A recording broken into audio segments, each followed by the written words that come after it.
paksa. Praise God. Nais ng Diyos na tayo po ay lumago at tayo po ay maging mabungang mga Kristiyano. Tayo po ba yung mga Kristiyano? Tayo po ba yung mga born-again Christian? At yun po yung expectation ng Diyos sa atin pong mga buhay. Amen?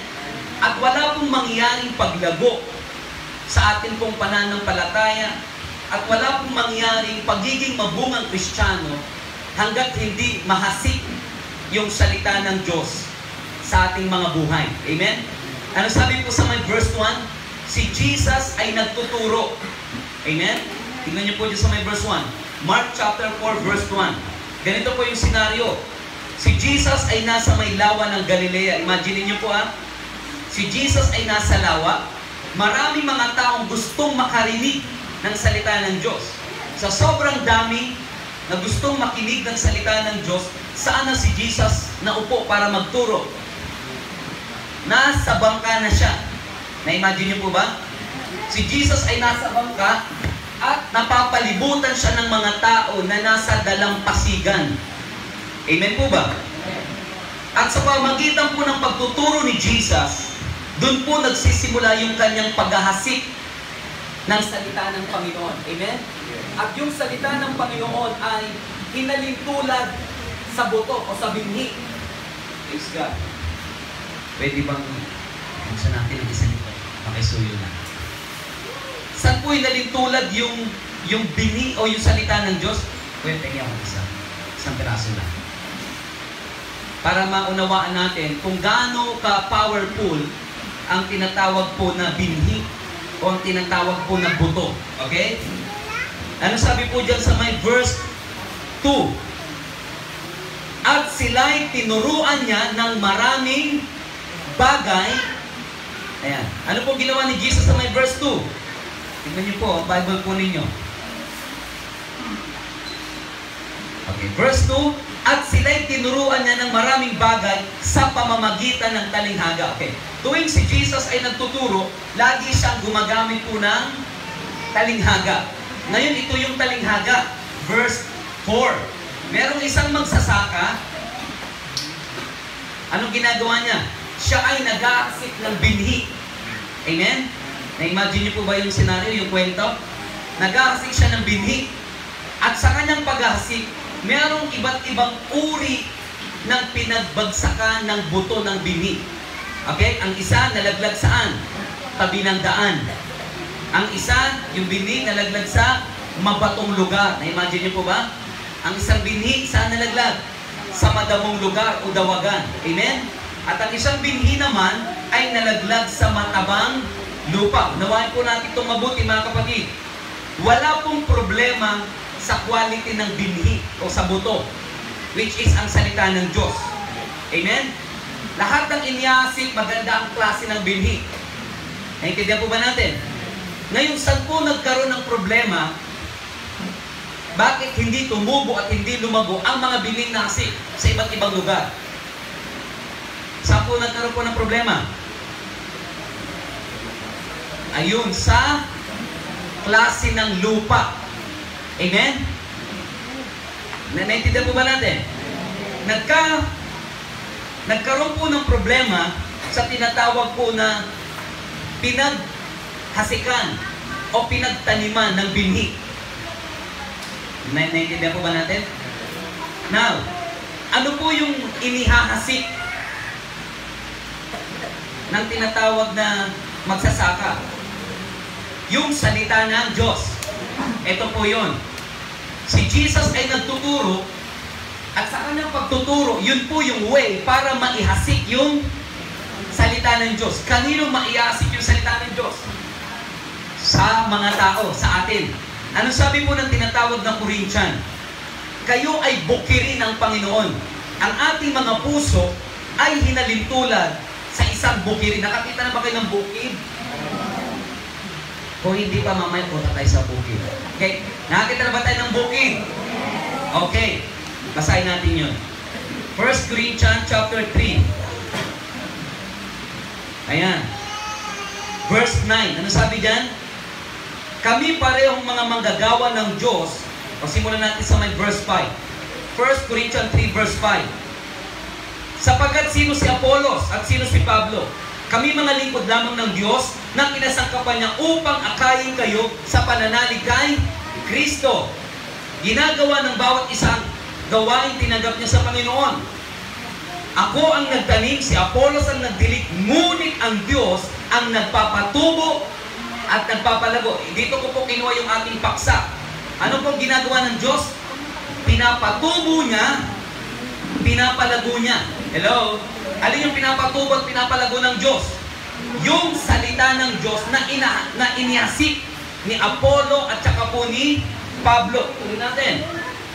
Verse 7. Hindi ang nagtatanim ni ang nagdidilig ang mahalaga, kundi ang Diyos na siyang nagpapatubo at nagpapalago. 8. Ang nagtatanim at ang nagdidilig ay kapwa manggagawa lamang at bawat itatanggap ng gantimpala ay sa kanyang pagpapagal. Verse 9, ito na po yun. Kami parehong mga manggagawa ng Diyos at kayo ang kanyang bukirin. Okay? Sino na po tayo? Tayo ang bukirin. Ang ating mga puso ay tinatawag na bukirin. Taniman, hasikan ng salita ng Diyos. Malinaw po ba?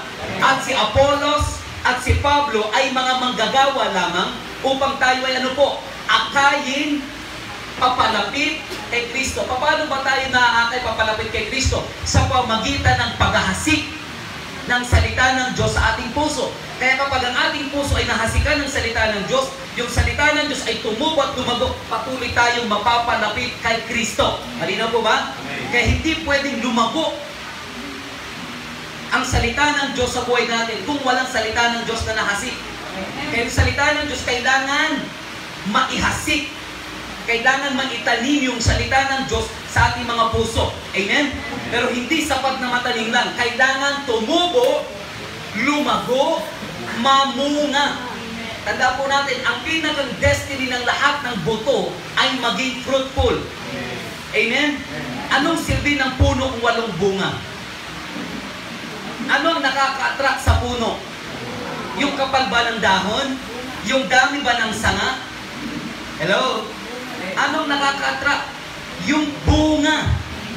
Nung nakarang linggo, galing ako sa isang resort. Ang daming bunga ng kanyang mga rambutan. At katulad nito, dahil ang daming bunga siguro ng rambutan nila, nag-offering ng rambutan. Amen? Wala hindi Lord ang nagdala nito. Ngayon, nagpa-picture ako doon sa mga bunga ng rambutan. At tinong ko itong verse na to. Ano sabi ng Bible? Hindi mahalaga ang nagtanim o ang nagdilig. Tignan niyo po dyan. Ano sabi po dyan? Para mauna natin mabuti. Verse 7. Simulan sa may verse 6. Ako ang nagtanim. Sino daw po? Si Pablo ang nagtanim. Nagturo, nagasik ng salita ng Diyos sa mga mananampalataya. Si Apollo naman ang nag-nurture, nagdidilig. Hello? Para yung salita ng Diyos ay patuloy na tumubo. Pero ano sabi niya dyan sa may verse 6? Ako ang nagtanim, si Apollos ang nagdilig, ngunit ang Diyos ang nagpapatubo at nagpapalago. Ang tanong, paano kung wala ang Diyos na nagpapatubo at nagpapalago? May silbi ba ang buto? Sagot po. May silbi po ba itong buto na, itong rambutan na to? Magkakaroon ba ng bunga ng rambutan kung walang pinanggalingang buto? Hindi tinanim? Hello? Alin daw po yung mas mahalaga? Yung nagpapatubo at nagpapalago ng bawat inihasik na salita ng Diyos sa buhay natin. Amen? Kaya tuwing may nagtuturo ng salita ng Diyos, tayo ay hinahasikan ng magandang uri ng binhi. Okay? Hindi pangit na binhi ang inihasik sa atin. Amen po ba? Ang salita ng Diyos, meron siyang tinatawag na quality. Kaya nga sabi ng salita ng Diyos, ang salita ng Diyos ay buhay at makapangyarihan. Kaya kapag nahasik yung salita ng Diyos sa buhay natin, yung buhay natin ay nababago. Are you listening? Yung buhay natin ay napapalapit sa Diyos. Naintindihan po ba natin? Kaya yung salita po ng Diyos ay dapat maihasik. Anong ginagawa ni Jesus sa Mark chapter 4 verse 2? Nagtuturo. Katulad ngayon, Ito ay isang uri ng paghahasik. Hello? Kaya kapag ikaw ay nakikinig, inuunawa mo yung salita ng Diyos, pinaniniwalaan mo yung salita ng Diyos, itinatali mo siya sa iyong puso, ikaw ay naasikan. Amen? Paano natin nakikita at malalaman na ang salita ng Diyos ay tumutubo na at ito ay namumunga na sa buhay natin? Kapag ang salita ng Diyos ang siyang nagpapakilos na sa ating buhay. Ang tawag sa atin ay we become a living word. Tayo ngayon ay nagiging buhay na salita ng Diyos. Kaya tuwing tinitignan tayo ng mga tao, ang nakikita sa atin ang salita ng Diyos. Ang nakikita sa atin ay si Jesus. Nagkakaintindihan po ba tayo? Kaya walang problema sa klase ng binhi. Saan nagkaroon ng problema? Kaya ang pinakang keyword po dito ay heart issue problem. Hello? Ang problema po sa mga hinahasikan ay ang kanilang estado at kalagayan ng puso. Example, yung mga tao na hasikan mo na punong-puno ng galit at hindi pagpapatawad. Tapos tinuturuan mo ng Word of God. Hindi basta-basta tutubo yung salita ng Diyos doon. Bakit payat na bukirin o na lupa yung inahasikan? Naintindihan po ba natin? Kaya yung problema po dito, kung bakit hindi naging fruitful, hindi naging mabunga yung bining inihasik dahil sa klase ng uri ng pinagtamnan. Amen? Magkakaiba tayo ng klase o ng qualities ng puso. May mga puso na hindi pa kaya magpatawad, may mga pusong mapagmalaki, hello? May mga pusong punong-puno ng inggit, selos. At pag hinasikan ng salita ng Diyos yan, yung salita ng Diyos na inihasik sa atin, hindi ito nakakapamunga. Amen? Hindi ito tumutubo. Are you listening? Ang tanong, mahalaga ba ang salita ng Diyos? Amen. Ulitin ko po, mahalaga ba ang salita ng Diyos? Amen. Si Jesus mismo ang nagtuturo ng salita ng Diyos na dapat itong mahasik dahil ito ay mahalagang mahalaga. Ang salita ng Diyos, hindi lang tayo pagpapalain. Ang salita ng Diyos, hindi niya nagbabaguhin yung buhay natin. Yung salita ng Diyos, ito yung magliligtas sa atin. Kaya sabi ng salita ng Diyos sa 1 John, ang salita ay nagbibigay buhay. Kaya kapag ang salita ng Diyos dumating sa atin, tayo ay nakakatanggap ng panibagong buhay. Amen? At yung buhay natin ay nagiging masigla. Ang buhay natin ay nagkakaroon ng punong-puno ng pag-asa dahil sa salita ng Diyos. Bakit? Yung salita ng Diyos na pinakikinggan mo, na inuunawa mo, na tinatanggap mo, buhay yun. Ano sabi ng 1 John? Tignan natin. Para maunawa natin mabuti na ang salita ng Diyos ay may buhay.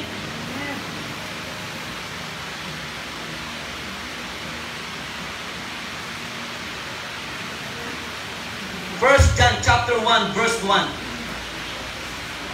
Ano sabi po dito?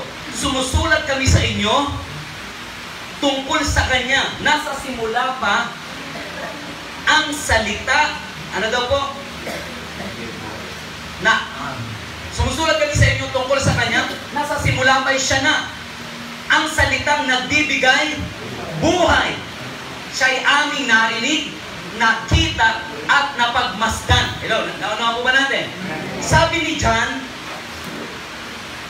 yung salita ng Diyos na inyong tinanggap, na inyong pinaniniwalaan, ay nagbibigay buhay yun. Naniniwala ba kayo sa salita ng Diyos nagbibigay buhay? Yes, ang salita ng Diyos ay nagbibigay buhay. Kaya pag dumating sa atin yung salita ng Diyos, dapat nating tanggapin, dapat nating paniwalaan. Ano sabi niya? Siya ay aming narinig, aming nakita, napagmasdan at nahawakan. Sino itong tinutukoy ni John? Si Jesus. Si Jesus ang nagbibigay buhay. Ano sabi ng John chapter 1 verse 1? Ang salita at ang Diyos ay iisa. John chapter 1, sa pasimula pa, naroon ang salita, kasama ng Diyos ang salita, at ang salita ay Diyos. Kaya kapag tinatanggap natin yung salita ng Diyos, tumatanggap tayo ng buhay. Kapag tinatanggap natin yung salita ng Diyos, tinatanggap natin ang Diyos. John 14 verse 6, ano sabi ni Jesus? Ako ang daan, ako ang katotohanan, ako ang buhay. kapag tinatanggap natin yung salita ng Diyos, tinatanggap natin yung katotohanan. Are you listening? Kapag tinatanggap natin yung salita ng Diyos, tinatanggap natin ang buhay. Hello? Kapag tinatanggap natin yung salita ng Diyos, tinatanggap natin ang Diyos. Bakit? Ang salita at ang Diyos ay iisa. Kaya yung salita ng Diyos dapat mahasik. Amen? Dapat maitanim. Pero sapat na ba na maitanim lang? Ano ang destiny ng mga buto? Anong destiny nito?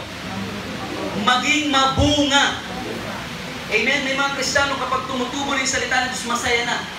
Dapat mas maging masaya tayo kapag nagiging mabunga tayong Kristiyano. Hello? Kaya maunawaan po natin mabuti. Ang problema po, hindi po ang buto. Amen? May problema ba sa buto o sa salita ng Diyos na itinatanim? Wala. Nasaan ang problema? Nasa tumatanggap at hinahasikan ng salita ng Diyos. Kaya maraming mga Kristiyano, hindi pantay-pantay ang paglago. Amen? Hindi pantay-pantay ang kanilang maturity sa pananampalataya. Hindi lahat nakakapagpatuloy. Bakit? Dahil nasa issue ng puso yung pagtanggap ng salita ng Diyos. Are you listening? Nagkakaroon po ba tayo? Ano sabi ng Panginoon? Pagka-araw ng pamahinga, igalang ang araw ng pamamahinga. Tama po ba? Sabi ng Panginoon yan? May mga Kristiyano, naka-breakthrough na dyan. It means, buhay na nila. Pag araw ng linggo, kahit anong mangyari, ang Lord's Day ay Lord's Day. Para kay Lord yun. Pero may mga ibang Kristiyano, pagka-linggo, nag-i-struggle pa. Sisimba ba ako? O maglaga pa? Magsisimba ba ako? O itutuloy ko yung tulog ko? Bakit? Hindi pa talaga namunga yung salita ng Diyos sa kanyang buhay. Kaya struggle pa. Are you listening? Pero dapat ang araw ng pamamahinga, sabi mo sa katabi mo, dapat buhay mo na to. Para bang pag hindi ka nakakapagsimba, parang hindi ka kompleto.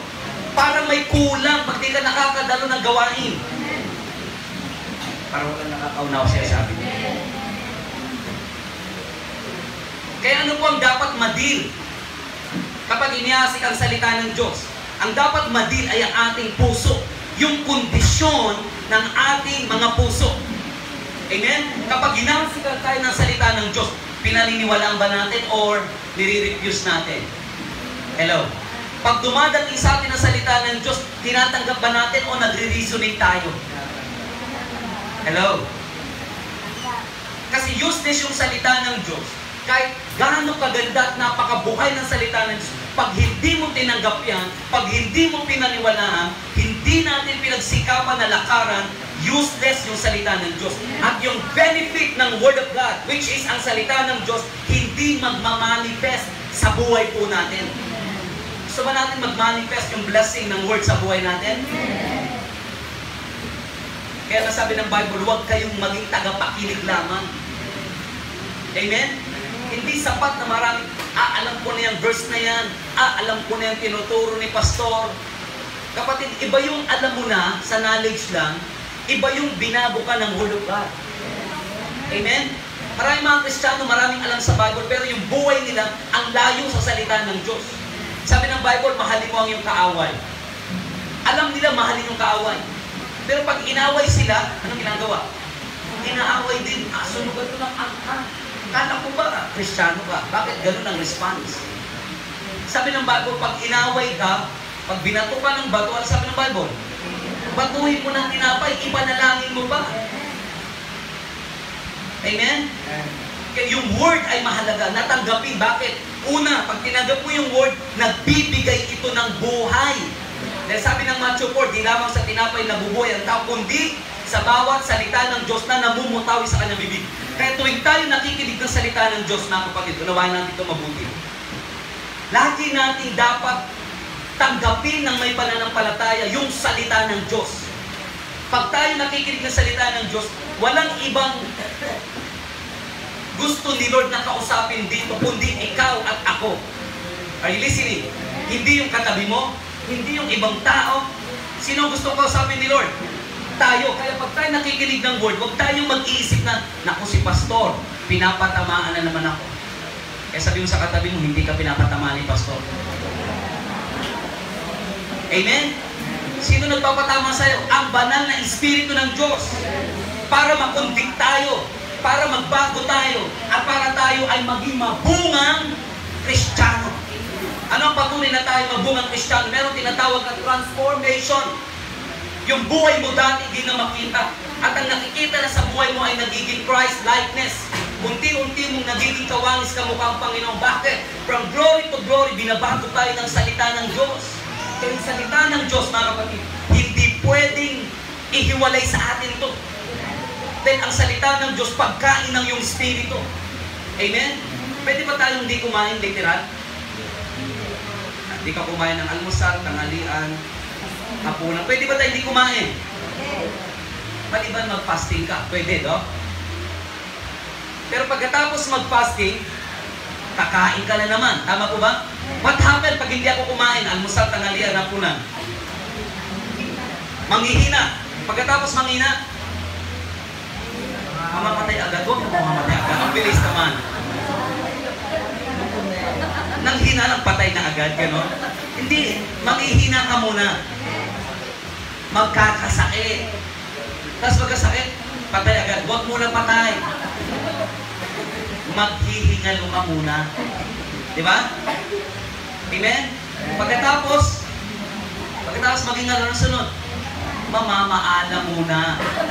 Nay, yung utang ko, ikaw muna magbayad. Di ba? Mamaalam, di mo ba? Kung meron kang naiwang mga anak, nanay, tatay, yung mga anak ko, kung may naiwang ka namang ari-arian, nay, mga ari-arian ko, ganito mapupunta. Amen? Pagkatapos mamaalam, tsaka na tayo. What happened pag ang salita ng Diyos hindi nahasik at tumubo sa buhay natin? We are totally dead spiritually. Nakita niyo po yung pagkakaiba? Pag tayo lagi nakikinig, tinatanggap natin yung salita ng Diyos, tayo ay nakakatanggap ng buhay. At yung buhay na yun, pinangako niya sa John chapter 10, verse 10, abundant life. Masaganang buhay. Hindi lamang literal na masaganang buhay. Amen? Pag sinabing abundant life, maayos ang relasyon mo sa Diyos. Close kayo ni Lord. Malapit kayo ni Lord. That is abundant life. Kasi marami mga tao po, abundant sila sa natural blessing, pero yung relasyon nila kay Lord, hindi maayos. Hello? Ang layo nila sa Panginoon. Sira yung relasyon nila sa Panginoon. Kaya pag pinag-uusapan yung abundant life sa John chapter 10, ang dapat maging mentality natin, meron kayong strong and build relationship ng Panginoon. Close kayo ni Lord. Tanong mo nga yung katabi mo, close ba kayo ni Lord? Anong sabi?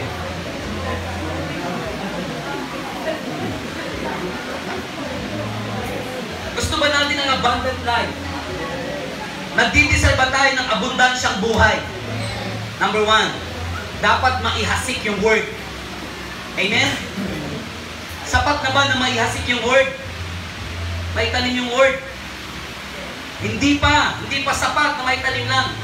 Dahil maraming binhi, di ba? Kung kayo nagtatanim, pag tinanim yung binhi, akala mo, buhay. Yun pala, patay na yung binhi. Ano ang patunay na nabuhay yung buto? Namumunga yan. Hello? Kaya pag pinag-uusapan yung abundant life, alisin muna natin sa isipan natin yung mga material blessing. Kasi ang totoong blessed, yung totoong pinagpala, yung sinabi ni Pedro, silver and gold I have none, but in the name of Jesus, rise up and walk. Yung totoong pinagpala, yung may Kristo sa buhay. Sabi mo nga sa katabi mo, yung totoong pinagpala, may Kristo sa buhay. May Kristo ba tayo sa buhay? O may Kristi at saka Christopher?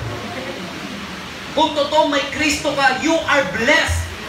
Pinagpala ka. Amen? Kasi yung pagpapala natin, hindi lamang pang literal, pang dito sa mundo.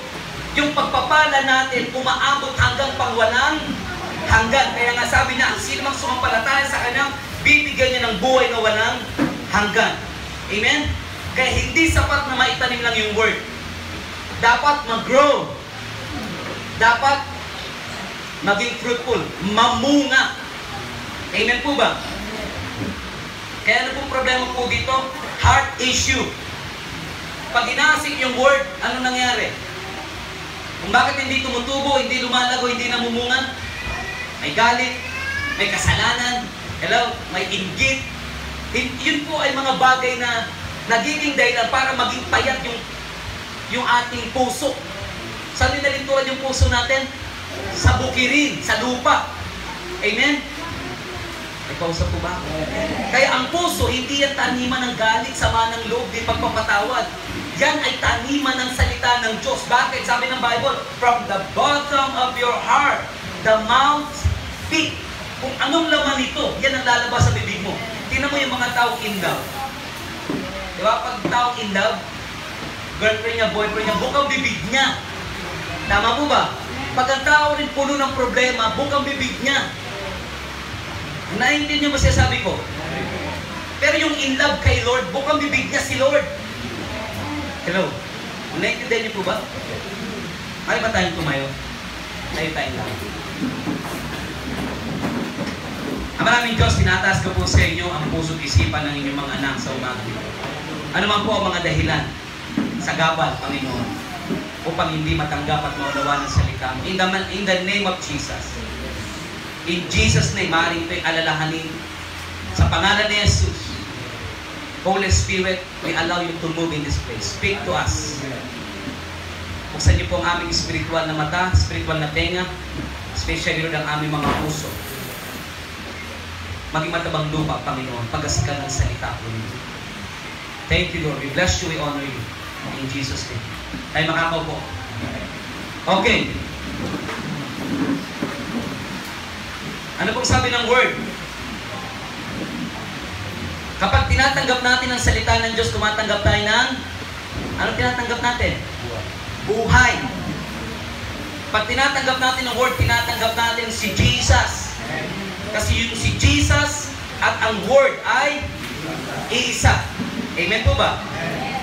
Pag tinatanggap natin ang word, tinatanggap natin ang salvation, kaligtasan. Yung kaligtasan na tinutukoy dito, hindi lamang sa para sa iyong kaluluwa. Yung security everyday, na araw-araw mong ginagawa, trabaho, pag-aaral, merong tinatawag na divine security or protection. Then, yung tao po na lumalakad, na may salita ng Diyos, lagi po silang nasa covering, pag-iingat ng Panginoon sa kanilang mga buhay. Amen? Kaya yung mga totoong nagmamahal sa Diyos, mahal din nila ang salita ng Diyos. Hindi pwedeng pag-iwalay niyan. Ang Diyos at ang salita niya. Pag mahal mo ang Diyos, mamahalin mo ang kanyang salita. Amen? Kaya pag tayo po nakikinig ng salita ng Diyos, isa ito sa way para tayo ay hasikan. Para tayo ay taliman. Amen? Kasi pag tayo nakikinig ng salita ng Diyos, tandaan niyo po ito, isa itong battle. Isang labanan. Ayaw ng demonyo, maunawaan mo yung word. Kaya ano gagawin niya? Kahit nakaupo ka dyan, ang ipapaisip sa'yo ng demonyo, ano kayang ulam mamaya? Ang ipapaisip sa'yo ng demonyo, may naiwan pa akong trabaho, labahin. Naintindihan po ba natin? Kasi pag yung salita ng Diyos tumubo yan, lumago yan sa'yo, doon po yung buhay natin nagsisimula na anumang plano gawa ng kaaway sa buhay natin, naunawaan natin na wala pala siyang kapangyarihan sa atin. Naintindihan po ba natin? Kaya nga sabi ng Bible, ang tao ay napapahamak because of ignorance. Ignorance saan? Sa Word of God. Kaya dapat tayo ay, pag tayo nakikinig ng Word, katulad tayo ni Maria, nakaupo sa paanan ni Jesus, very attentive. Yung attention ni Mary na kay Jesus. Hello? Bawat buka ng bibig ni Jesus, inaabangan ni Mary. Hello? Sana ganun po tayo. Pag tayo nakikinig ng Word of God, hindi tayo kay pastor nakatingin. Sa Word. Amen? Sa salita na pinapangaral niya. Kasi ang pastor ay ano po? Ano lang po? Spoke person. Tagapagsalita lang ng Panginoon. Hindi naman pwede magsalita dito ang Diyos. gagamit talaga siya ng vessel, ng pastor, ng leader, para ituro yung word. Amen po ba? Kaya pag dumarating sa atin ang word, ano ang pinakang response po natin? Take it and believe it. Dapat, amen, kukunin ko yung pinaniniwalaan ko yan. Kaso pag dumarating sa atin ng word, binibigyan tayo ng job ng mga reasoning, mga dahilan. Paano mangyayari yan? Eh, ganito lang yung kalagayan namin. Sabi ng Luke, to those who believe, all things are. Eh, di natin pwedeng question it, kaya ba ni Lord? Kaya niya. Ang tanong, kaya mo bang ibigay yung paniniwala mo sa Word of God? Amen? Kasi pag binigay mo yung paniniwala mo sa Word, yun, dun po magmamanifest yung blessing, yung nutrient ng Word sa buhay po natin. Amen? Okay, himay-himayin po natin to.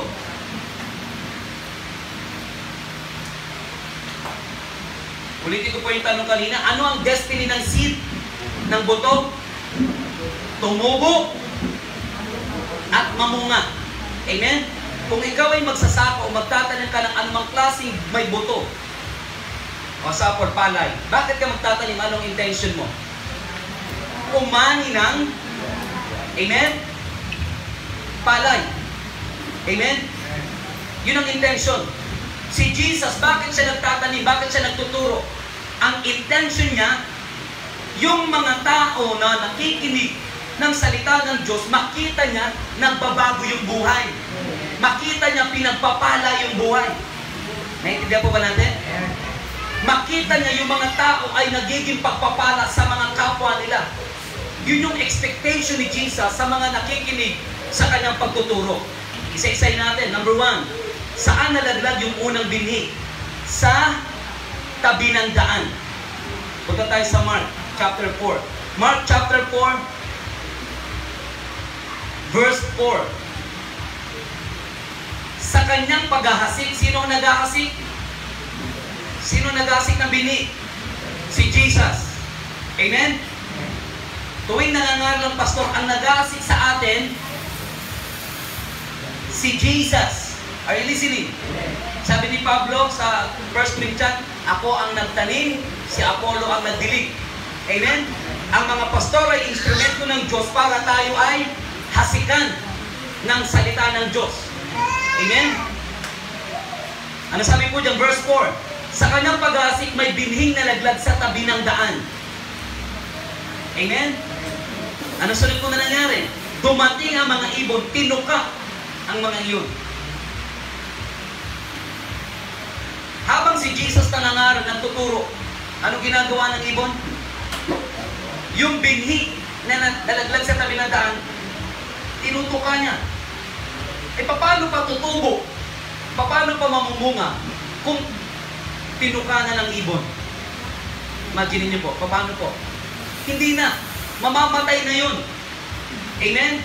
Tignan niyo po sa may verse 15. Ano sabi sa verse 15? Mark chapter 4, verse 15.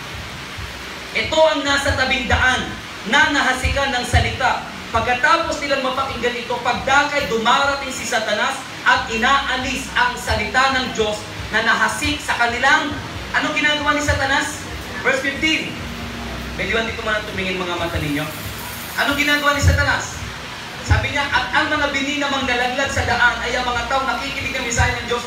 Pagkarinig nila, anong ginagawa ni Satan? Inaalis ni Satanas yung salita ng Diyos. Bakit niya inaalis? Dahil ayaw ni Satanas yung blessing sa word mag-manifest sa atin. Example, sabi ng Bible, sa aklat ng Matthew chapter 22, verse 21, napakaganda po nun. Whatever you ask in prayer, believe and you will receive. Yan ba'y tumubo na sa puso natin? Tingnan natin yung verse na yun. Bibigyan ko ng example. Tingnan natin. Matthew 22, 21. Kung di ako nagkakamali ng verse.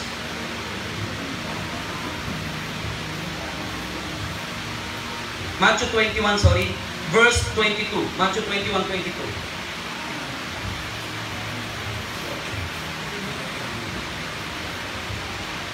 Okay, ano sabi po sa verse 21? anumang hingin nyo sa pananalangin ay tatanggapin ninyo kung ano pong pagkaunawa natin dito? Ano man ang hingin nyo sa pananalangin. Amen? Anong pinagagawa sa atin? Manalig ka. Pag nanalig ka, may matatanggap ka. Kung ito ay totoong tumubo na sa puso natin, yung Word of God, at naging mabunga na yung salita ng Diyos na ito, yung buhay mo ay makikita mo na prayerful kang Kristiyano. Hello? May problema man, wala mang problema, may pangangailangan man, wala mang pangangailangan, uugaliin mong manalangin. Bakit? Kasi yung Word of God, in-apply mo, tumubo na. Hello? Eh, ang tanong, ito bang verse na to, tumubo na ba sa atin yan?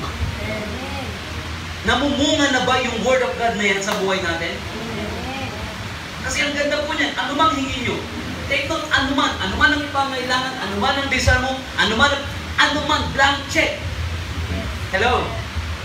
Kung ano yung sukat ng iyong pananampalataya, kayang ibigay ni Lord. Kung naniniwala ka, nananampalataya ka, nananalig ka. Amen? Sino po may pangangailangan dito? Manalangin ka na may pananalig ibibigay ng Diyos. Anong ginagawa ni Satanas? Balik po tayo doon. Sa Mark chapter 4, verse 15. Pagkatapos mong marinig yung word, ano gagawin ni Satanas? Kinukuha niya. Bakit? Ayaw ni Satanas na matanggap mo yung blessing mula sa word. Ayaw ni Satanas na matanggap mo yung nutrient mula sa Word of God. Kasi anong hatid ng Word? Buhay. Ayaw ni Satan na magkaroon ka ng buhay. Bagong buhay. Ayaw niya yun. Kaya, the moment na nakikinig ka ng Word, ano gagawin ni Satan? Yung utak mo, dadalahin niya kung saan-saan. Kamusta na kayong mga anak? Nakaluto na kayo ng ulam nyo? Bukas, pasok ka na. Pero nasa church ka. Nasa yung isip mo. Ang tawag doon, physically present, mentally absent. Ang tanong, present ba ang mind nyo ngayong umaga? Kasi kanina habang nagtuturo ko na nakangangay. Baka iba iniisip, wala pa akong sapatos, bukas pasok ka na. Sa akin na may nagpaparinig, pasok ka na pastor bukas. O, ano gagawin natin? Mag-aral, sabi brother. Amen? Ang layo ng isip. Andito bang isipan natin?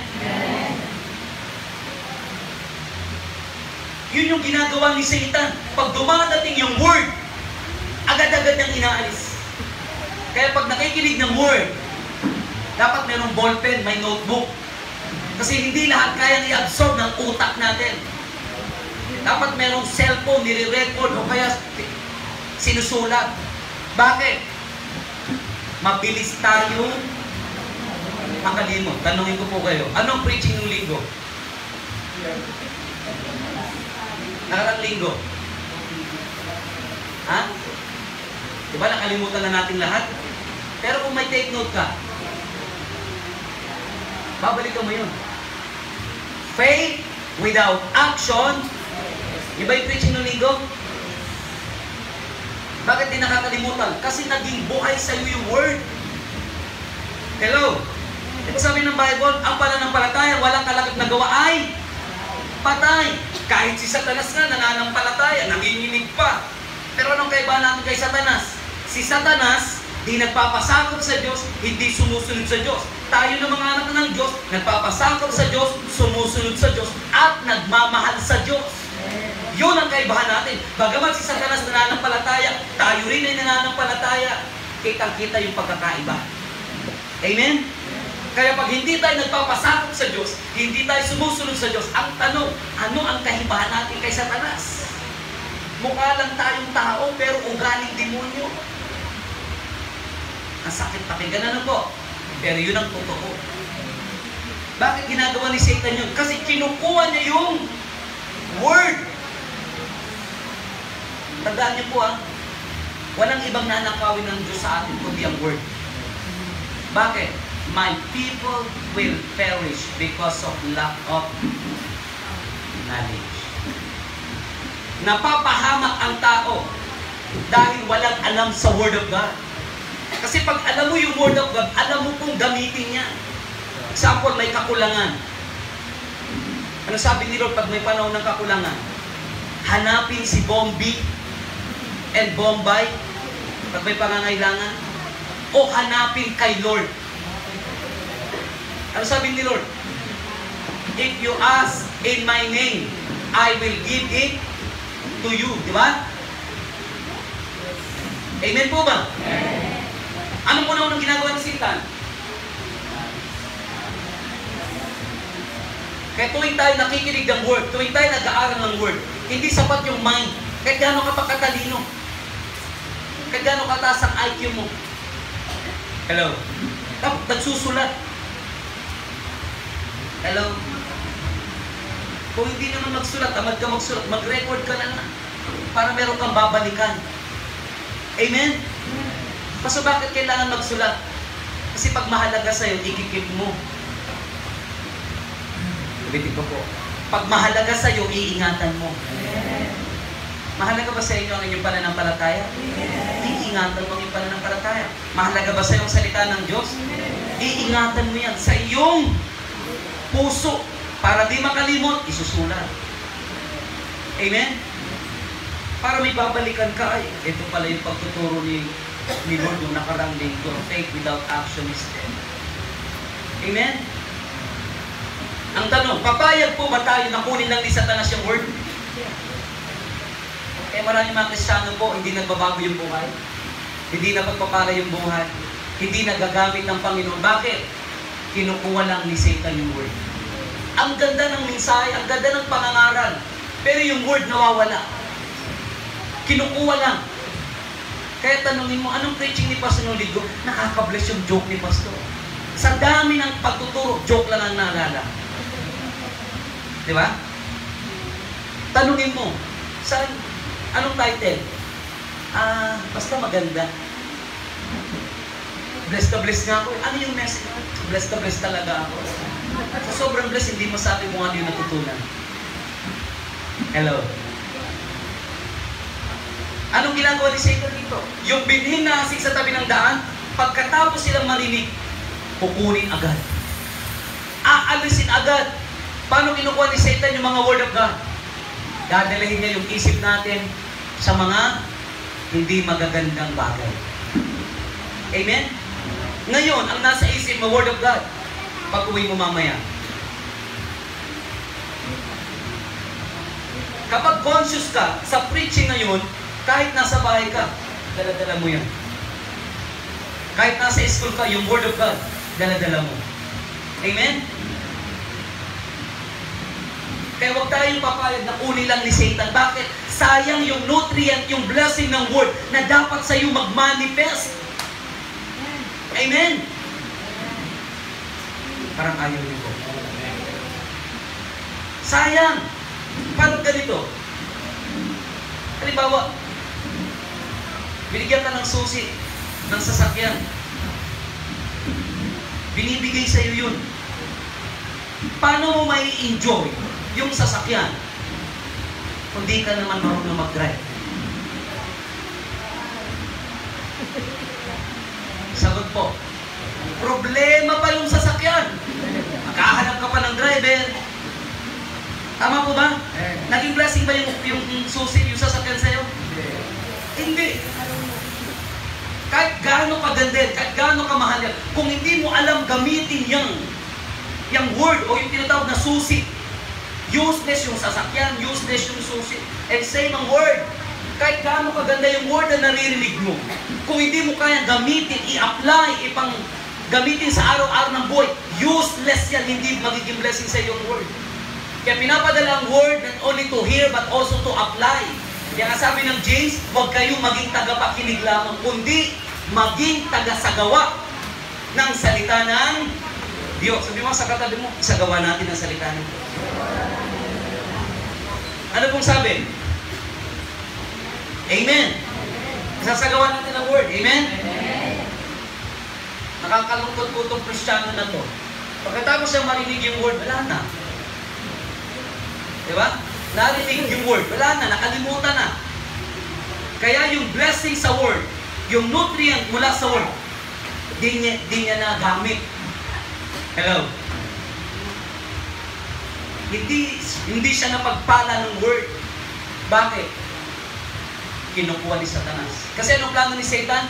John chapter 10, na parito si Satan para magnakaw. Ang una niyang nanakawin, hindi mga material na bagay. Spiritual ang una niyang nanakawin. Word! Kukunin niya yung pananampalataya mo. Kukunin niya yung attention mo para mawalan ka na ng attention kay Lord at mapunta na sa mga bagay-bagay. Amen? Hindi niya agad kukunin yung pera mo, kalusugan mo, hindi agad yan. Magsisimula siya sa spiritual.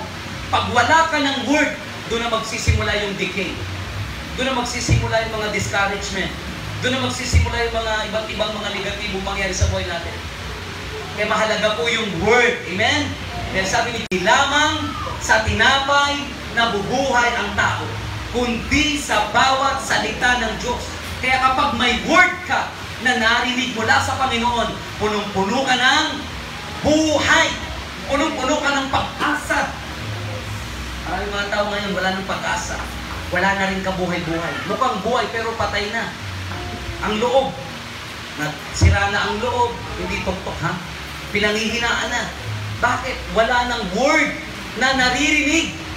Wala ng word na nilalakaran at ipinapamuhay. Kaya mga kapatid, ang lesson po dito, huwag nating payagan na kawin ni Satan ang salita niya. Alam niyo po kung bakit? Kung ano ang word na pinadala sa'yo, that is your mana. Portion mo yun. Hello? Ako po bilang pastor, pag may pangungusap sa akin ng Panginoon, natanggap ko, Lord, tatayuan ko po. Dahil nakapagsisikapan kong sundin gawin ito. At nakikita ko yung nutrient, yung blessing, yung sustansya habang ina-apply yung Word of God. Amen? Kaya, huwag natin payagan na kawin ni Satan ang mga salita ng Diyos sa buhay natin. Amen? Ano ang dapat mangyari sa atin pag dumating yung word? Tumubo, lumago, mamunga. Amen? Lalo ngayon panahon ng rambutan, di po ba? Ano po ang attractive sa inyo? Yung magbungang rambutan, walang bunga. Maraming Kristiyano ganyan. Nakaka-bless si sister, nakaka-encourage siya. Kita-kita yung bunga. Hello? Nandiyan po ba kayo? Hindi may tatago yan.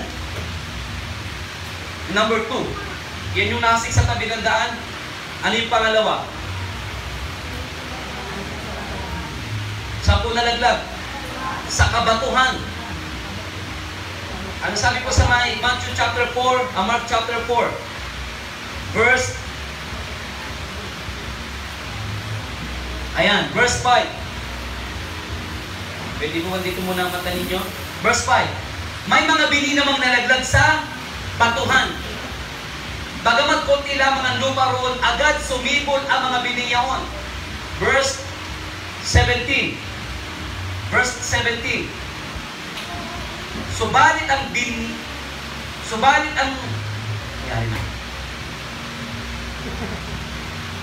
ano sabi po dito? Subalit ang mensahe ay hindi tumimo sa kanilang puso. Kaya hindi sila nanatili doon. Pagdating ng kapigatian o pag-uusig dahil sa mensahe ng Diyos, agad silang sumuko. Ano man po nangyari dito? May mga bining nalaglag sa mabatong lugar. Manipis ang lupa. Tumubo yung buto. Amen? Pero nung tumindi yung sikat ng araw, namatay din. Bakit? Mababaw lang yung ugat at hindi siya nakatagal sa sikat ng araw. Pagdating sa verse 17, ano sabi?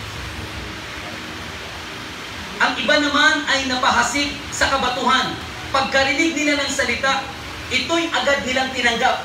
Kaya huwag tayong magpapadisig dito yung excited makinig ng word. Hindi naman masama yun.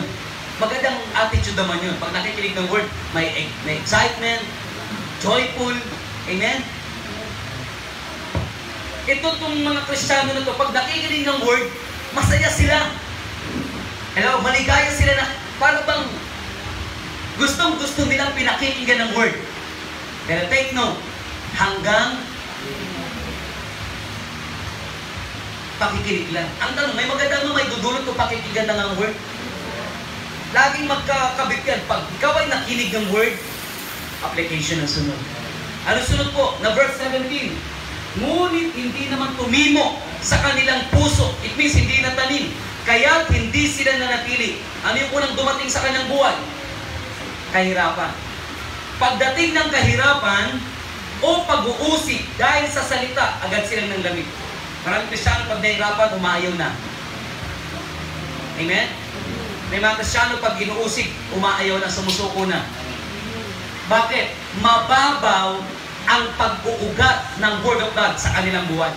Dapat pag tayo nahihirapan, mas lalo tayong nagpapatuloy.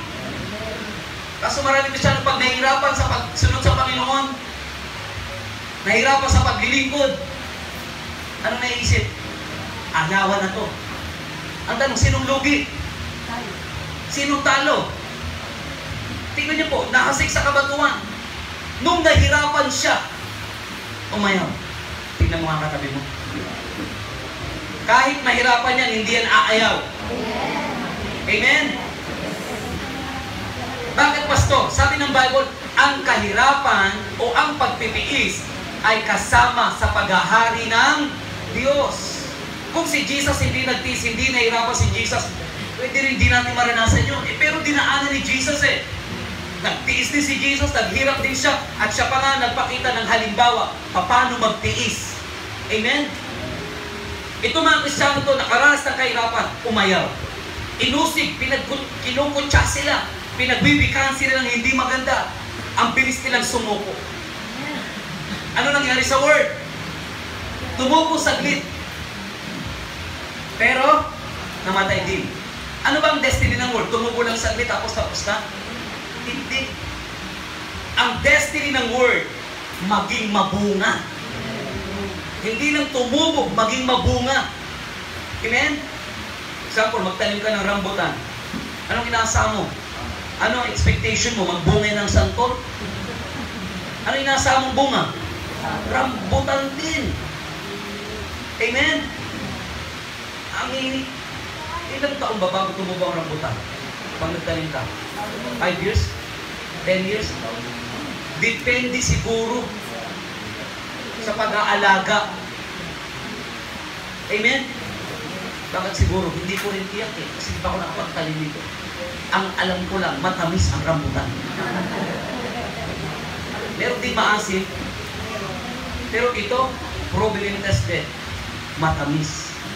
Hindi ba natikman? Mamaya, huwag kayo kag-isa. Okay, balik po tayo dito. Ano sabi po sa may verse 17? Pagdating ng kahirapan, tandaan niyo po mga kapatid, pag may word ka, pag dumating sa iyong salita ng Diyos, umasa ka may kahirapang darating. Bakit? Ititest ang word kung yan ay talagang natanim sa puso natin. May mga Kristiyano sa, bakit kung kailan naging Kristiyano ako tsaka may problema? That is testing. Bakit kailan ako naging Kristiyano, naging anak ng Diyos? Bakit kami biglang nagkukulang? Testing. Hindi dahil gusto ni Lord magkulang ka. Tinitest ni Lord, nasa na ang word. Tumutubo na ba? Hello? Ako po, na nagsisimula ako sa ministry. Naalala ko yung pagtuturo ni Pastor Ben Al, if you want to become a hero, start being zero. Talagang galing sa scratch ang lahat. As in, galing sa wala. Walang church, walang tao, lahat wala. Walang workers. Hello? Kaya pag nagsimula sa ministry ang isang pastor o isang leader, kahit sandali niya kaya magsimula sa simula ulit. Bakit? Meron na siyang karanasan. Tama mo ba? Talagang mahirap sa simula. Hindi mo sa katabi, mahirap talaga sa simula. Alam niyo po bakit mahirap sa simula? Kasi ganito. Nung hindi pa tayo mananampalataya, ang galawan natin, sanay tayo sa mundo. Galawang makamundo, tama po ba? Nung naging Kristiyano na tayo, ano na ang galawan natin? Galawang anak ng Diyos. Kaya medyo mahirap pa ka sa pag-a-adjust.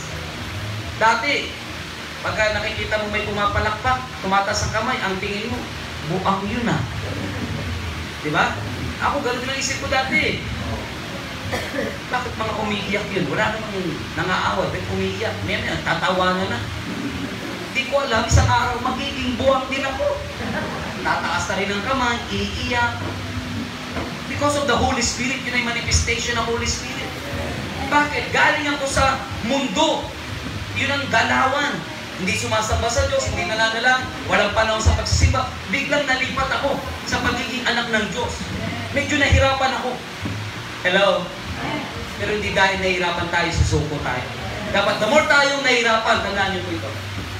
The more kang nahirapan, mas lalo mong dapat pagbutihin. Bakit? Worth it lahat ang gagawin mo para sa Panginoon. Marunong ang Diyos magbago. Ang pag-church ay isa itong kahirapan or sacrifices to, di ba? Lalo ngayon, maulan. I mean, kaya na nga yung anak ko, hirap namin gisingin. Dahil pagod din kagabi.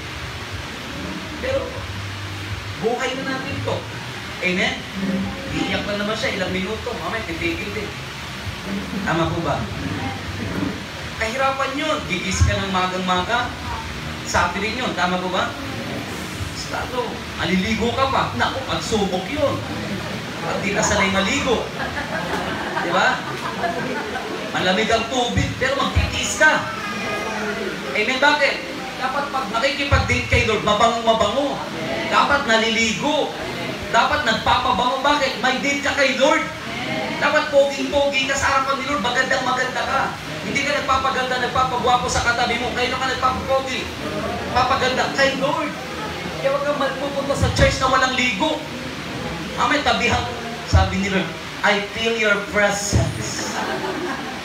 Iba ang power mo, anak. Example, makikipag-date ka sa nililigaw, walang ligo, walang sipilyo. Di ba? Wala, turn down ka na. Kay Lord pa kaya? Hello? Amen? Basta daw ako nagpapatama ah. Pero dapat, pag lumalapit sa Panginoon, sabi ni Lord, be holy because I am banal at malinis ang Diyos. Kaya tuwing lalapit tayo sa Kanya, lumapit tayo sa Kanya na may kalinisan. Amen? Nahirapan. Itong inusig sila. At dahil sa kahirapan pag-uusig, ano nangyari sa kanila? Nanlamig sa pananam. Kakalungkot, di ba ba? Anong sunod ng paglalamig sa pananampalataya? Kung ang uling nag-aapoy, biglang nanlamig, namatay. Ano sunod? Wala na. Kaya di nyo ba napapasin, may mga kapatiran tayo, una ang init-init sa Panginoon. Very active. Kati-katabi mo, gustong palayas. In Jesus' name. Hindi naman demonyo. Sobrang sa init sa pananampalataya. Pero nung lamig, wala na. Di na makita sa pagsisimba, di na makita sa Bible study. Hello? Pero nung mainit, lahat gustong atinan. Aatid ng children, aatid ng youth, ng adult. Lahat gustong atinan. Bakit? On fire. Mainit sa pananampalataya. Pero nung nalamig, wala. Pati si pastor, pinagtataguan. Amen? Kaya wag nating hayaan na manlamig ang ating pananampalataya. Sabi mo sa katabi mo, huwag mong hayaan na manlamig ang iyong pananampalataya. Pastor, paano po hindi manlalamig ang ating pananampalataya? Simple lang, huwag mong pabayaan ang ugnayan mo sa Diyos. Lagi mo siyang kausapin. Pag may gawain, lagi kang umatin. Kasi ganito yan. Example, may asawa ka. Sino may asawa dito? Pag hindi kayo nag-uusap ng asawa mo, kindatan na, naku, magkakaroon kayo ng problema. Para mapanatili yung init ng pagmamahal, lagi dapat may communication. Dapat lagi nag-uusap. Amen? Sana yung asawa. Wala, na-raptured. Pag ako hindi ko kinakausap yung asawa ko, sinasabihan niya ako, bakit di mo kinakausap? Sinasabihan niya talaga. Bakit? Mahalaga ang communication. Dahil pag hindi na kayo nag-uusap ng asawa mo, nako, may ibang kakausap dyan. Sino kakausap marahil? Si Satan, di ba si Eva? Di siya kinakausap ni Adan. Sino ang kumausap? Ang ahas. Kaya para mapanatili yung init sa pananampalataya, lagi mong kausapin ang Panginoon. Amen? Hindi dahil may pangangailangan, Lord, pahingi. Hindi. Kahit wala kang pangangailangan, pasalamatan mo siya, Lord, salamat, malusog kami. Amen, Lord, salamat. Tinagot mo panalangin namin. Dahil sa kahirapan, dahil sa pag-uusig, ano nangyari? Nanlamig. Pero tandaan niyo po, dapat the more kang inuusig, the more kang nahihirapan, the more ka dapat magpatuloy. Amen? Bakit, Pastor? May malaking nag-aabang na gantimpala sa buhay. Kung hindi ka aayaw, kung hindi ka titigil, kung hindi ka manlalamig. Amen? Amen po ba?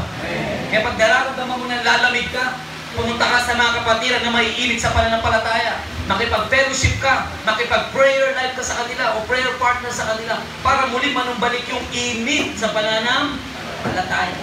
Amen? Number 3, yung binhi nalaglag sa tabi ng dawagan sa madamong lugar. Ano sabi po dyan? Verse 7. Marcos chapter 4 verse 7, may binhi namang nalaglag sa dawagan. Lumago ang dawag, ang ininis, ang bining tumubo kaya hindi nakapamunga. Example po, may mga talim pong palay. Meron pong mga peste, di po ba? Anong peste sa palay? Suso, damo, ano pa? Daga. Yan ang mga uod. Ang peste sa salita ng Diyos, dito, dawag, mga damo.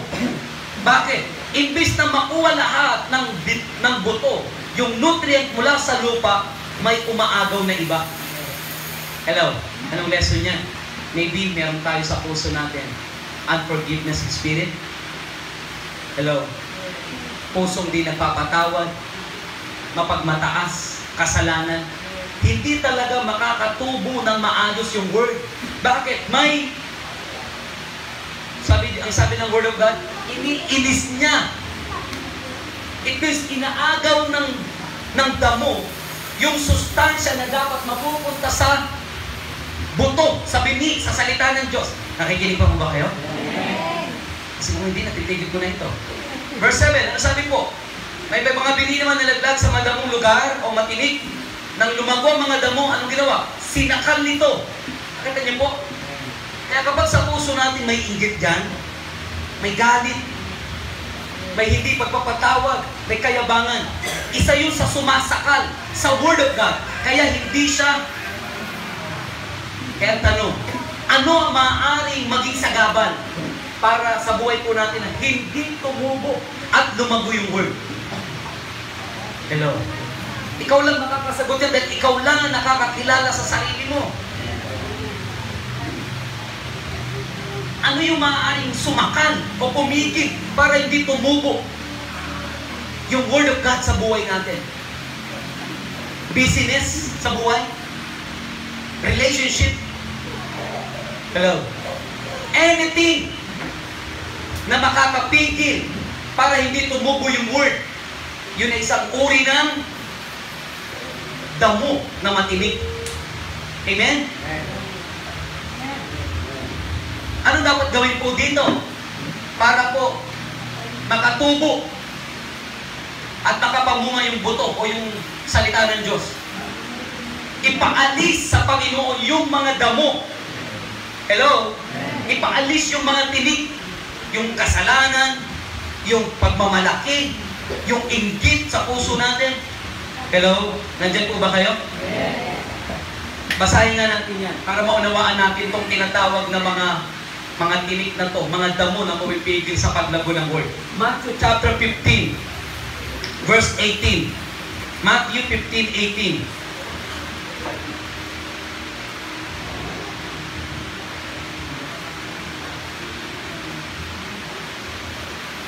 Nakita na po ba ninyo? Ang sabi sa Matthew 15 verse 18, ngunit, ano po sabi po? Ang lumalabas sa bibig ay nanggagaling, ano daw po? Lahat ng lumalabas sa bibig, dito galing sa puso. Amen? Kung sumasamba ka sa Diyos, dahil may pagsamba ka sa puso. Kung hindi ka sumasamba sa Panginoon, it means walang pagsamba dito. Amen? Iyan ang nagpaparumi sa tao. Verse 19.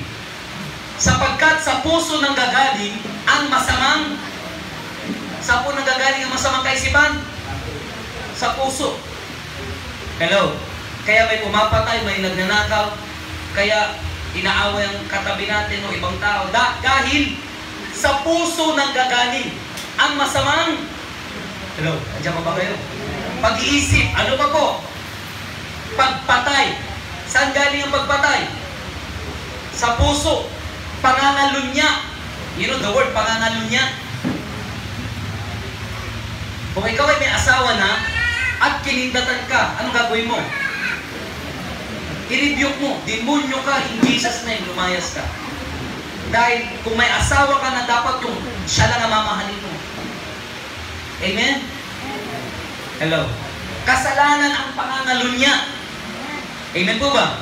Kung may asawa ka na, siya lang ang mamahalin mo. Ano pa sunod? Pakikiapid. Ano naman itong pakikiapid na to?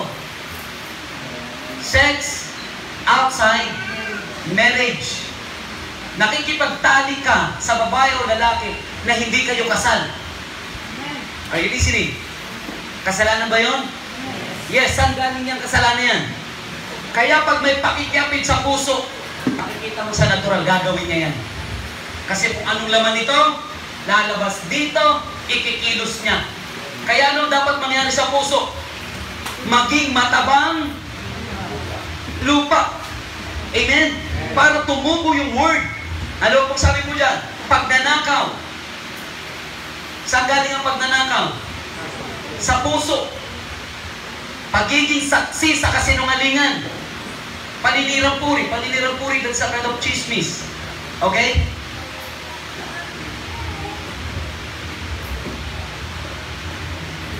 Nakita niyo po ba ito? Isa-isa niya. Yan ay mga damo na matinik na pwedeng sumakal sa Word of God para hindi tumubo at lumago. Are you listening? Anong gagawin dito? Ipapaalis natin sa Panginoon yan. Kung meron tayong mga bagay na ginagawa niyan. Kasi kung tayo lang, sabi mo sa katabi mo, hindi mo kaya magbago. Kung ako lang, hindi ko kayang magbago. Amen? Dati ang paborito kong kasalanan, mangupit sa kuya ko o sa mga kapatid ko. Pagsahod nila, ako nakabang na ako sa pantalo nila. Malingat lang sila, wala na yung sweldo nila. Hello? Ay siyempre, pagka kinupit ko yun, hindi man ako kukupit ng pakunti-kunti. Para isang pagalitan na lang, lahatin mo na. Ang problema, yung galit ng kuya mo, harapin mo. Ano gagawin sa'yo? Sisikmuraan ka lang naman. Ano magagawa? Hindi ko magawang magbago kung ako lang. Pero lusin mo ko yung buhay sa Panginoon. Lord, hindi ko kaya. Hindi ko mapigilang mag-chismis. Tulungan niyo ako, Panginoon. Amen? Doon, matatanggal na yung mga damong matinig. At ang salita ng Diyos ay makakatubo na. Hello? Lalago na. At yung blessing, yung nutrient mula sa Word, magmamanifest sa buhay po natin. Amen? And we become a living Word. Tayo ngayon ay magiging buhay na salita ng Diyos. Every time natitignan tayo ng tao, every time na makakausap tayo ng ibang tao, every time na makakasama nila tayo, makakaranas sila ng encouragement. Hello? Mai-inspired sila sa buhay natin.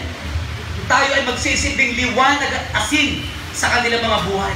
Bakit? Dahil dala-dala natin at ipinapamuhay natin ang salita ng Diyos. Ang tanong, ano yung tinik na pumipigil at tumahat lang sa puso natin para hindi ito makapamunga?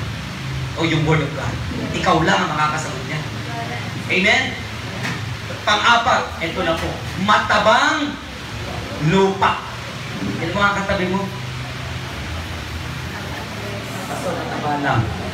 Matabang lupa yan. Agree po ba kayo? Matabang lupa tayo? Sabi mo sa katabi mo, matabang lupa ka.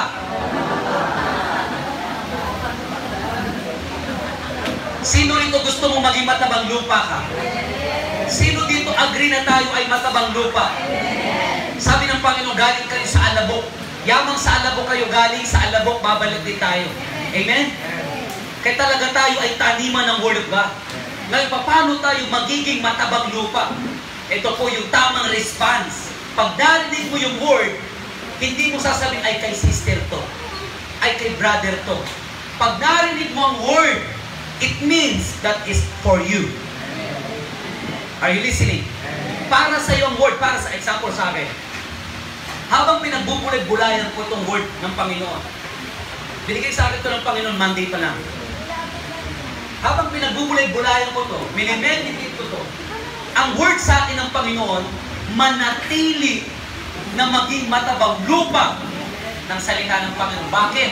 Dahil ikokunik pala ako ng Panginoon sa mga tao.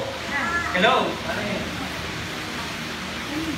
Ikokunik ako sa mga tao na magiging kapartner sa ministry. Ngayon, kung hindi matabang lupa, pag nagturo sila, payat ang paghahasikan, tutubo ba ang Word?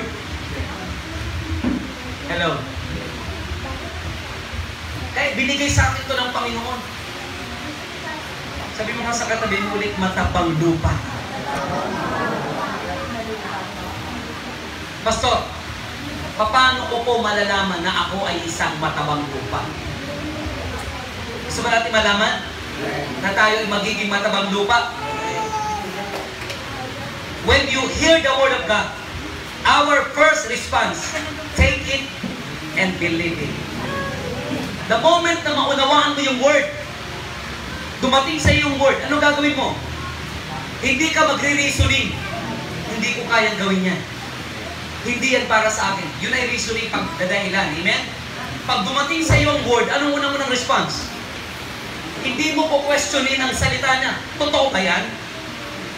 Tatanggapin mo siya ng buong puso. At paniniwalaan mo siya ng buong puso. Bakit ganun, Pastor, dapat mag-response? Dahil ang sabi ng salita ng Diyos, habang sinusunod nyo ang salita ng Diyos, sa lahat ng inyong gagawin, kayo ay pagpapalain ng Panginoon. Gusto ba natin pagpalain tayo ng Panginoon? Saan matatagpuan yan? Sa aklat ng Santiago. Para maunawaan natin mabuti. James, chapter 2, verse 25. Santiago chapter 2, verse 25. Chapter 1, 25. Ano sabi po dito? Santiago chapter 1, verse 25. Ngunit, chapter 1, 25. Ngunit ang nagsasaliksik at patuloy na nagsasagawa ng kautosang sakdal ay nagpapalayas sa tao, ay hindi isang tagapakinig lamang, at pagkatapos ay nakakalimot. Ang taong yaon ay pagpapalain ng Diyos sa lahat niyang gagawin. Ano daw po? Yung may matabang lupa, sila po ay patuloy na nagsasaliksik. You know the word nagsasaliksik? Patuloy na nag-aaral ng Word of God. Nagbabasa ng salita ng Diyos. At yung binabasa nila, hindi lang nila pinakikinggan. Anong sabi po dyan? Verse 25, hindi isang tagapakinig lamang, at pagkatapos ay makakalimot. Nakita niyo po? Ang taong yaon ay pagpapalain sa lahat niyang. Kaya kapag narinig mo ang Word, ang first response, take it and believe it.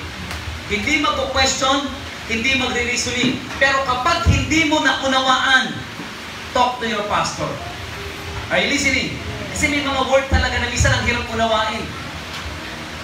Are you listening? Kausapin, Pastor, hindi ko naunawaan yung pagtuturo kanina. Pwede po bang pakipaliwanag po ulit? Papaliwanag ulit ito para maunawaan. Amen? Isa pa po. Psalm o Awit, chapter 1. Ano sabi sa Santiago? Take it and believe it. When we hear the Word of God, when the time na naunawaan natin ang salita ng Diyos, anong first response? Tanggapin at paniwalaan. Anong patunay na pinaniniwalaan mo ang salita ng Diyos? Anong patunay po na pinaniniwalaan mo ang salita ng Diyos? Yun. Hindi ka lang magiging tagapakinig, kundi magiging tagasagawa. i-apply mo talaga, lalakaran mo talaga. Amen? Awit, chapter 1. Verse 1, mapalad ang tao, hindi naaakit niyang masama, upang sundin niya ang kanilang paipaling halimbawa. Hindi sumasama sa mga taong laging adhikay, pagtawanan lamang at kamakamakin ang Diyos sa dakila. Verse 2, ito po yun. Sabi sa verse 2, nagagalak silang laging magsaliksik. Nakita nyo inulit-ulit yung sa James?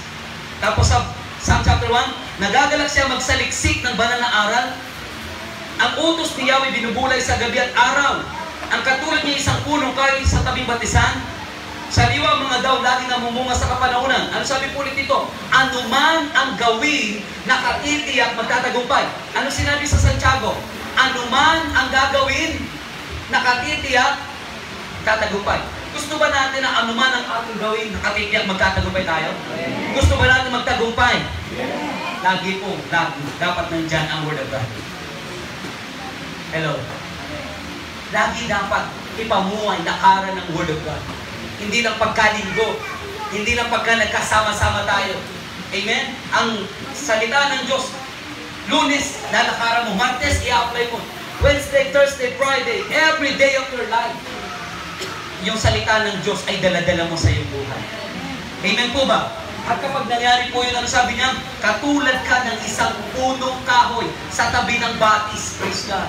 Laging namumunga sa kapanahunan. At anumang gawin. Gusto natin magtagumpay? Huwag natin ihiwalay ang buhay natin sa Word. Huwag. Every time na gagawa tayo, lagi dapat po naka-inline sa salita po ng Panginoon. At ano po nangyari? Naging bunga ng matabang lupa. Namumunga ng tig-30, 60 at tag-100. Ano tong bungang tinutukoy na to? Kapag ang isang Kristiyano tinanggap niya, pinaniwalaan ng salita ng Diyos, ang pinakang magiging mensahe ng kanyang buong pagkatao, love. Mamahalin niya ang Diyos at mamahalin niya ang kapwa niya.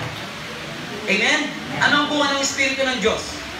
Ang bunga ng Espiritu ng Diyos ay pag-ibig. Kaya kapag ang Word of God ina-apply mo sa iyong buhay, ang ikikilos mo, ang gagawin mo ay yung mga bagay na may kaugnayan sa pagmamahal sa Diyos at pagmamahal sa kapwa. Amen? Amen po ba? Yun yung bunga. Unang bunga pa lang po yun na makikita sa atin. Yan mga katabi mo. Marunong magmahal yan. Amen? Kasi sabi ng Panginoon, di ba, magmahalan kayo bilang magkakapatid sa pananam. Yun yung unang bunga. Kaya pag hindi yan marunong magmahal, ibig sabihin yung Word of God hindi tumubo. Amen? Di namunga. Anong turo ni Pablo sa 1 Corinthians 13? Magsalita man kayo sa iba't ibang wika, makagawa man kayo ng iba't ibang himala. Kung walang pag-ibig, wala kayong kabuluhan. Ipamigay mo yung manang yung sarili at ihandog, ialay. Kung wala kang pag-ibig, walang magandang maidudulot sa iyo. Kaya ang unang bunga na makikita sa buhay natin, pag-ibig. Mamahalin mo ang Diyos at mamahalin mo ang iyong kapwa gaya ng pag-ibig mo sa iyong sarili. At yung mga taong totoong nagmamahal sa Diyos, hindi nila pinagdadamutan ang Diyos. Amen? Hindi lang nila pinagdadamutan ng Diyos, maging ang kanilang mga kapatid sa pananam. Kasi pag mahal mo, ang dali mong bigyan. Mahal ba natin ang Diyos? Ang daling ibigay ang para sa Panginoon. Ang daling ibigay ang ikapu, ang daling ibigay ang offering. Amen? Katulad nito. Bakit may rambutan? Number one, may tanim silang rambutan. Di ba? Mahirap pagbigay ng rambutan, wala kang tanim nito. Marahil na lang, bumili ka. Amen? Hello? Kasi sabi ng Bible, giving is the highest expression of love. For God so loved the world that He gave His only begotten Son. Tama? Nanonood niyo po ba? May rambutan. Ang nag-udyok pag-ibig. Amen? Kaya pag mahal mo si Lord, ang daling magbigay kay Lord. Ang dali magbigay ng prayer life. Ang dali magbigay ng time. Hello? Pag mahal mo yung katabi mo, ang dali bigyan niya ng isang mangkok na sabaw. Kapatid, unang bula pa lang para sa'yo. Hindi ganun ang pag-ibig. Pag magbibigay ka yung mainit-init na sabaw, lalo malamig ang panahon. Amen? Hello? Eh, hindi ako naniniwala na pag mahal mo, di ka marunong magbigay. Example, sa asawa mo na lang o sa anak mo. Mahal mo yung asawa mo, mahal mo yung anak mo. Amen? Lahat ng meron ka, kaya mo ibigay sa kanila. Mahal mo. Ang tanong, kaya mo ba ibigay sa kapitbahay mo yung lahat ng meron ka? Mahirap. Tama po ba? Pwede mong bigyan kapitbahay mo, pero tingi-tingi lang. Para wala na po sa dito. Tama po ba? Pero pag asawa mo, anak mo, mahal mo, kaya mo ibigay all out. Subukan mo nga sa kapitbahay, ibigay ang lahat sa'yo, kapitbahay mo. Iisip ko. Hello? Pero kapag tayo natutong magmahal, kung ano meron ka, kaya mo rin bigyan ng kapitbahay mo. Para wala kang pausa.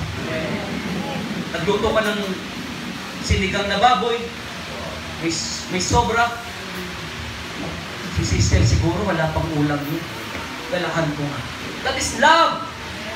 Amen? Pag-ibig.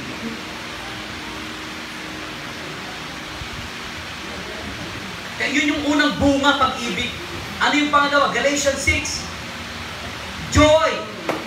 Kailan yung katabi mo? May kagalakan pa ba yan? Mukhang malungkot na. Parang ulam na ang tingin kay pastor. Ano yung pangalawang bunga? Kaya kapag ang isang Kristiyano may pag-ibig na ko, punong-puno yan ng kasiyahan sa puso. Sino dito? Example yung mga may asawa na, may boyfriend, may girlfriend. Di ba pag in love ka, lagi ka nakangiti? Lagi parang may toothpick dito. Pag iniisip mo siya. O ako lang ganun. Ako lang yata natutong magmahal. Di ba kayo din? Pag naiisip mo siya, heaven. Tama ba ba? Kasi in love, at ang kakambal ng pag-ibig, kagalakan. Hindi pwede na may pag-ibig ka walang joy, imposible yan. Kaya pag yung mga in love, lagi excited yan. Pero dapat muna tayo may in love kay Lord. Amen? Galatians 5, verse 22. Subalit ang bunga ng Espiritu ay pag-ibig, kagalakan. At kapag may kagalakan, kapayapaan. No need to worry about anything. Sabi ng Bible, instead, pray about everything. Not only peace. Ano pa po? Katsagaan. Ang kasabihan, pag may tsaga, sa mundo, pag may tsaga, may nilaga. Tayo mga Kristiyano, pag may tsaga sa pananalangin, may himala. Pag may tsaga sa paglilingkod, may pagpapala. Amen? Kaya kailangan magtsaga. Hindi ka katsagaan. Hindi naman katabi mo. Mabait yan, naniniwala ako. O pababaitin palalo ni Lord. Kaya maraming masasabi, basta Kristiyano, mababait yan. Amen? Bakit? Bunga ng Espiritu ng Diyos yun. Hello? Kabaitan. Hindi lamang kabaitan. Ano pa po? Kabutihan. Kaya pag ikaw ay namumunga, nandiyan lagi ang kabutihan. Imposible na yung salita ng Diyos tumubo at magbunga ng masama. No. Sabi ng Bible, yung mabuting puno, magbubunga ng mabuting puno. Yung masamang puno, magbubunga ng... Kaya bilang Kristiyano, natural na sa atin ang maging mabuti. Amen? Dapat hindi na tayo nag-i-struggle na pipili ko ba maging mabuti ngayon? Bukas naman, maging masama ako. Dapat natural na yung araw-araw mong pipiliin maging mabuti. Dahil yun po ay mga bunga o nutrient mula sa Word of God. Amen? Hindi lamang po magiging yung kabutihan, ano ba po? Katapatan. Mahalaga po yung katapatan. Sino rito gusto mong i-promote ka ni Lord sa trabaho mo? Maging faithful ka. Walang pinopromote na hindi faithful. Tandaan niyo po. Dahil sabi ng Bible, promotion comes from the Lord. Kaya pag hindi ka faithful sa trabaho mo, don't ever expect na may promotion.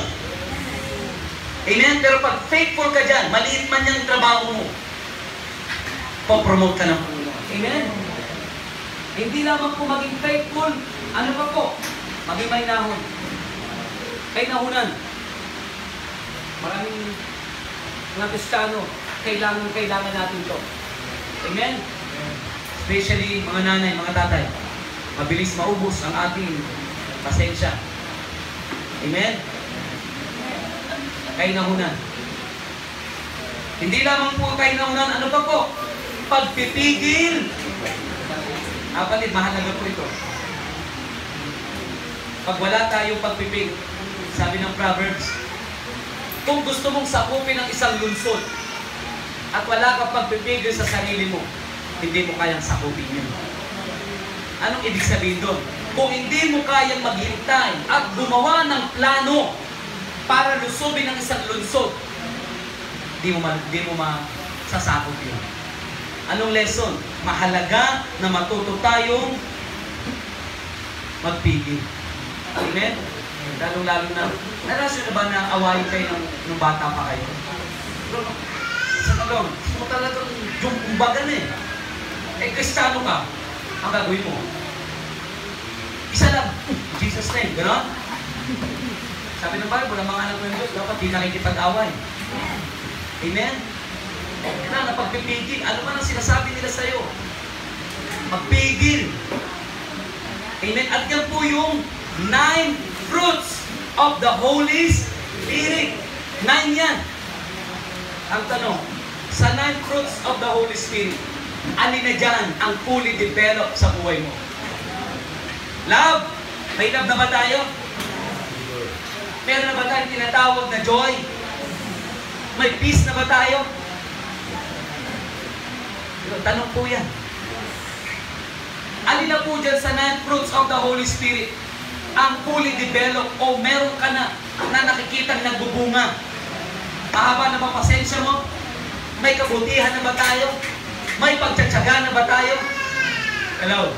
At yan po yung dapat na makitang bunga sa ating pong mga buhay. At kapag nangyari po yan, we become attractive sa mga tao na nakapaligid sa buhay natin. Amen? We become a blessing sa mga tao na nakapaligid po sa atin. Bago pa ako matapos, 5 bagay.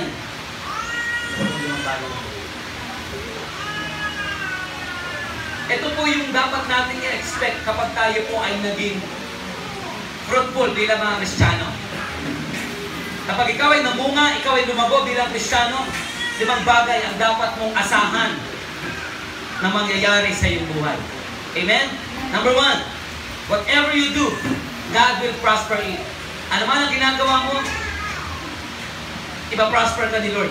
Gusto ba natin yan? Kapag ang word ay tumutubo at namumunga na, nag-aaral ka, ipa-prosper ni Lord ang pag-aaral mo. Gagawin ka niyang, number 1, gagawin ka niyang ulo, hindi buntot. Ikaw man na may negosyo, pagpapalain ni Lord ang negosyo mo. Amen? Para ayaw kong pagpalain. Ikaw man yung nagtatrabaho, ipopromote ka ng Panginoon. Kasi whatever you do, God will prosper it. Number 2, you become victorious and overcomer no matter what happened.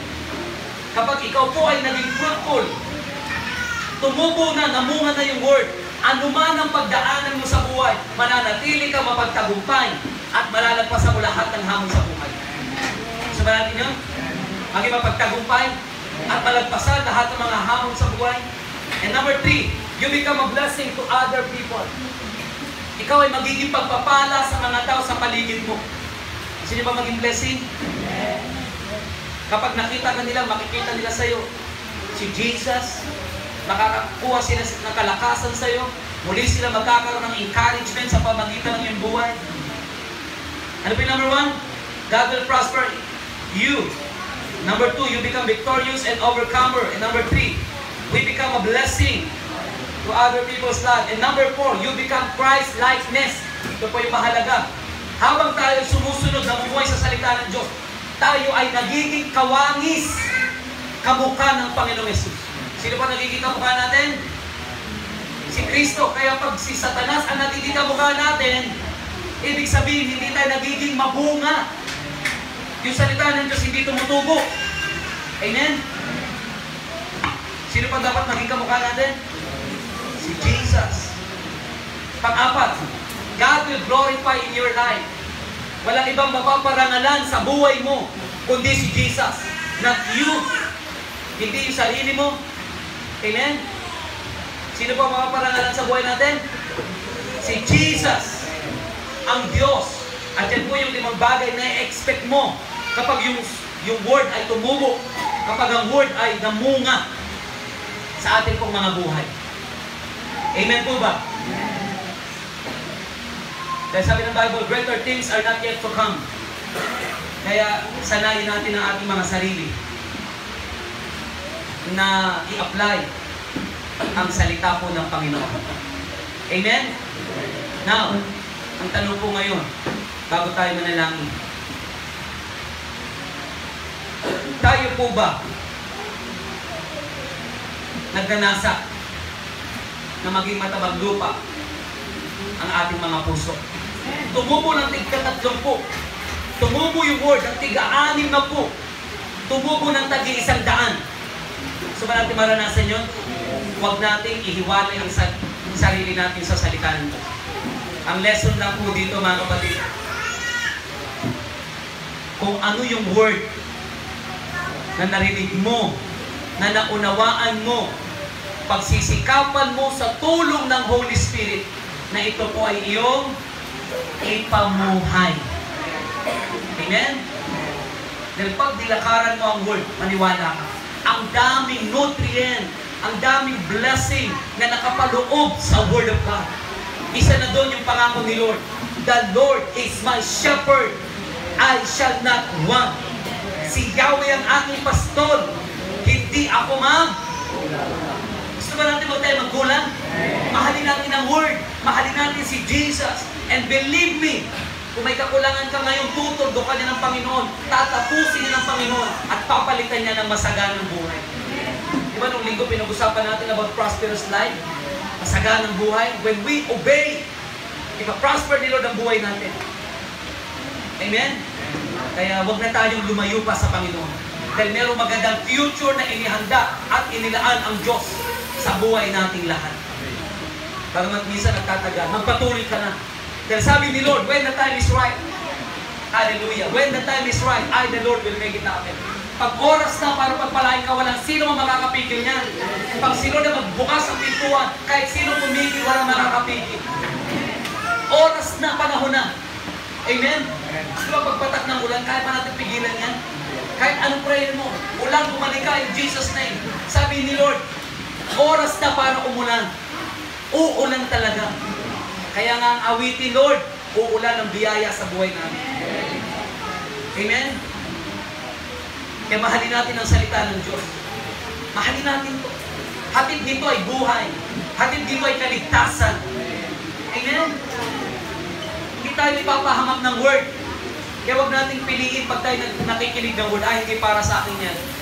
Para kay brother, para kay sister yan. No! Pag nakinig ka ng word, ikaw ang kinakausap ng word. Pag nagbabasa ka ng word, sino kinakausap? Ako ang kinakausap. And believe me, ang Diyos ay nangungusap at nagsasalita. At napakalakas ng boses ng Diyos sa mga pusong marunong magpakumbaba. Pero kapag mataas tayo kay Lord, ang hirap pakinggan ng boses mo. Amen? Kaya gusto natin itaas tayo ng Panginoon, manatili tayo mapagpakumbaba sa Kanya. Manatili mapagpakumbaba. Amen po? Gusto ba natin maging mabungang Kristiyano? Expect ang 5 bagay. God will prosper you. You become victorious and overcomer. You become Christ-likeness. You become a blessing to other people. And God will glorify over your life. Amen?